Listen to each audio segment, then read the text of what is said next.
بدعقیدگی، صلح کلیت، گمراہی تیزی سے بڑھ رہی ہے۔ ہم اس دور میں جی رہے ہیں، یہ وہی دور ہے جس کی نشاندہی کرتے ہوئے میرے نبی نے فرمایا تھا قیامت کی نشانیوں میں سے یہ بھی ایک نشانی ہے کہ تلوار کی تیز دھار پر چلنا آسان ہوگا، ایمان بچانا مشکل ہو جائے گا۔ اب تو پارلیمنٹ میں آپ کے ایمان کو لوٹنے والے بل پاس کیے جا رہے ہیں۔ کریکٹ ہے کہ نہیں بتائیے؟ آپ کے بچوں کو مجبوراً وہ سب کچھ پڑھنا پڑے گا کہ نہیں پڑھنا پڑے گا جو ملک کا قانون بنا دیا جائے؟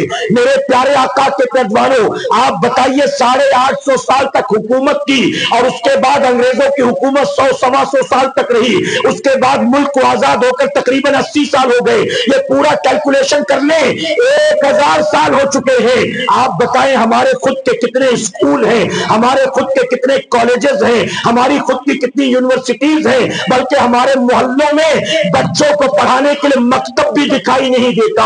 ہمارے محلوں میں نوجوانوں کی تربیت کے لیے تعلیم بالغاہ کا کوئی اہتمام دکھائی نہیں دیتا۔ ہم آخر اپنی نسلوں کو کیا دیں گے؟ میرے پیارے آقا کے پیروانوں، ہمارا بچہ عیسائیوں کے اسکول میں جائے گا، ہمارا بچہ RSS اور جنسن کے اسکول میں جائے گا، پھر وہاں جانے کے بعد صبح ہاتھ جوڑ کر جو سارے بچے پڑھتے ہیں وہی وہ بھی پڑھے گا۔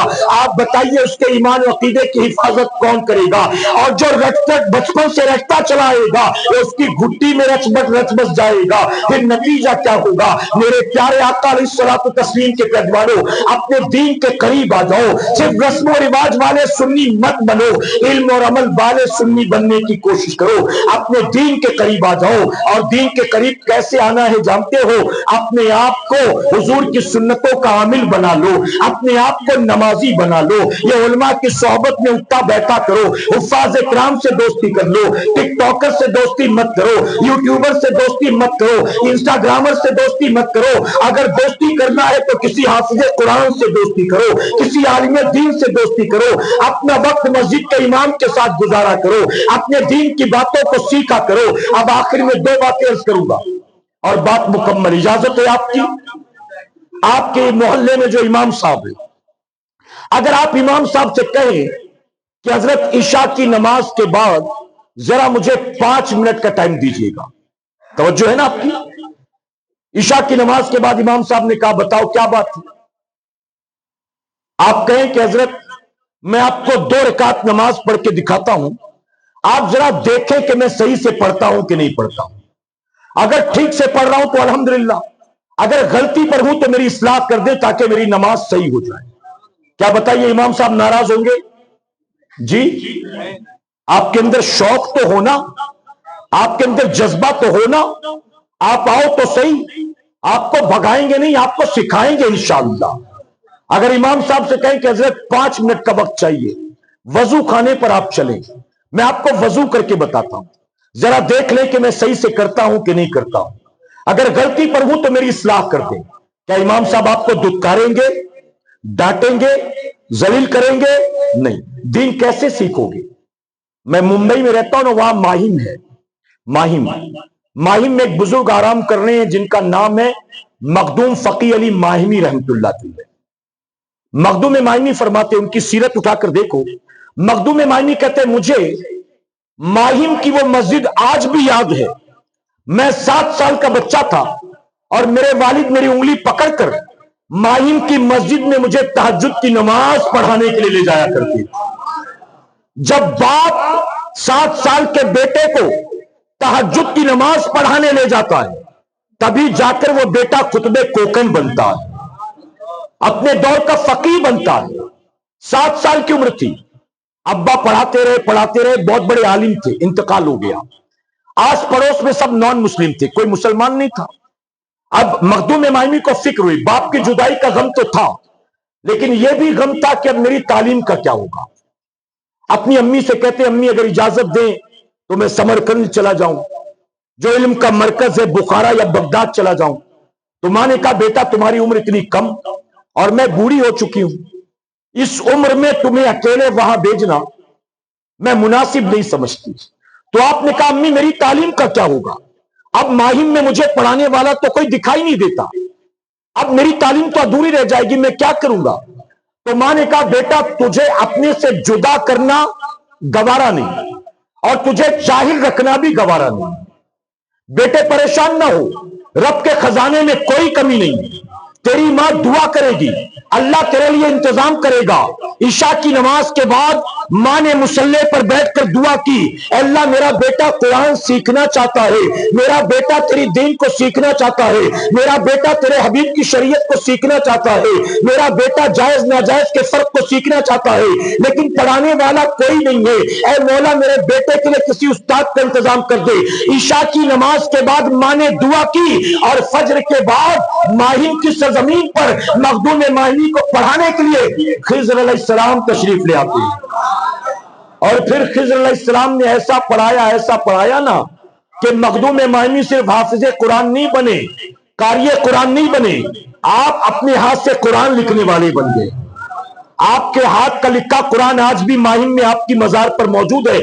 آپ نے قرآن کی تفسیر لکھی جس کا نام ہے تفسیر الرحمان، ماہین میں بیٹھ کر آپ نے قرآن کی تفسیر لکھی، اور ماہین میں لکھی گئی مخدوم ماہینی کی تفسیر آج جامع ازہر میں پڑھائی جاتی ہے۔ سنیوں، ہم مخدوم ماہینی نہیں ہیں اور نہ ہماری ماں مخدوم ماہینی کی ماں کی طرح ہے۔ ہمارے لیے کوئی خضر علیہ السلام نہیں آنے والے، ہمیں تو خود ہی بھاگ دوڑ کرنا پڑے گا، ہمیں تو خود ہی انتظام کرنا پڑے گا۔ کوشش کرو گے انشاءاللہ، دین سیکھو، دین کے قریب آؤ، اللہ سب کو عمل کی توفیق عطا کرے۔ میں نے 2 باتیں کہی تھی نا، اب آخری بات، اجازت ہے آپ کی؟ اچھا، یہ سارا ذکر جو تھا یہ میلاد ہی کا ذکر تھا، کریکٹ ہے کہ نہیں ہے؟ دیکھیں حضور کی میلاد بیان کرنے کے 2 طریقے ہیں۔ حضور کی میلاد بیان کرنے کے 2 طریقے ہیں۔